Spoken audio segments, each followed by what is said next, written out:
Peipsi rannajoon on pidevas muutumises ja kohad, mida me tänapäeval teame, et on sügaval sisemaal, ei pruukinud seda üldse olla 1000 aastat tagasi.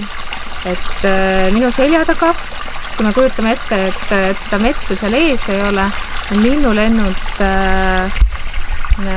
selline koht nagu Alasoo. Et Alasoo on selles mõttes huvitav koht, et tänapäeval on ta põhimõtteliselt sügaval sisemaal ning asula serva jäävad väikesed Vilajärv ja Kaanjärv. Vilajärv ja Kaanjärv on tegelikult jäänukid kunagisest palju laiemast Peipsist.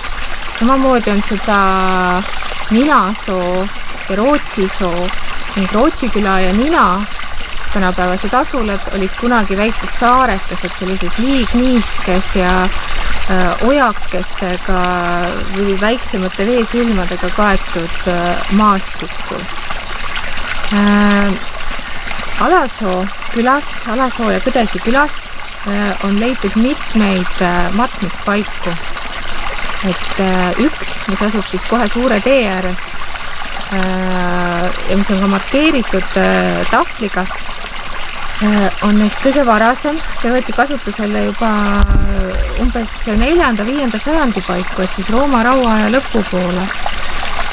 See on siis Tarandkalme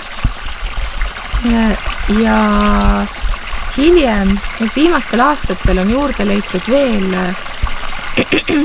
2 matmispaika, mis asuvad tänapäevasele Peipsile lähemal. Samamoodi on seal üks asulakoht, mis on samuti mälestis, mis on tegelikult kaetud suhteliselt intensiivse kultuurkihiga, et sealt leidub palju eriaegset keraamikat. Asulakoht asub otse väikese Vilajärve kaldal, ehk siis tõenäoliselt pääses sealt kunagi Peipsile. Tegemist ei ole üleüldse asulakohaga, vaid hoopis sadamakohaga. Ja see asukoht maastikul on selles mõttes väga tüüpiline, et sadamakohtade läheduses olidki tihti matmispaigad. Et need matmispaigad, mida me tänapäeval teame, olid tõenäoliselt mõeldud ainult ühiskonna kõrgematele kihtidele, siis eliidile. Et kuhu maeti tavalised inimesed, seda me paraku ei tea, kuna nendest ei ole jäänud mingeid jälgi.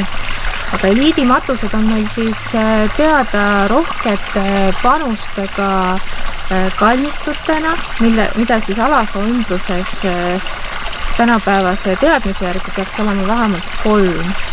Et lisaks siis intensiivsele sadamakoha kultuurkihile.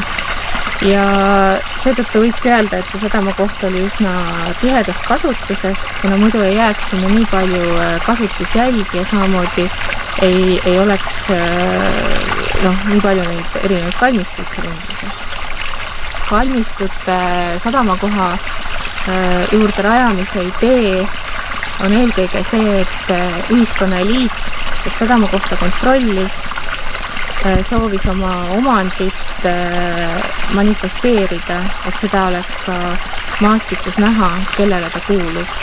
Et tõenäoliselt muinasaegsed kalmistud olid maa peal markeeritud. Kivikalmeid on niikuinii maa peal näha, aga ka maa-alused matused olid kuidagi ilmselt maa peal markeeritud, sest muidu nad ei täidaks seda oma võimu manifesteerimise eesmärki. Ja sadamakoht oli siis kasutusel kuskil Rooma rauaaja lõpust kuni kuskil 12. sajandini. Et sellele viitavad siis eriaegsed esemeleiud kõigist kalmistutest.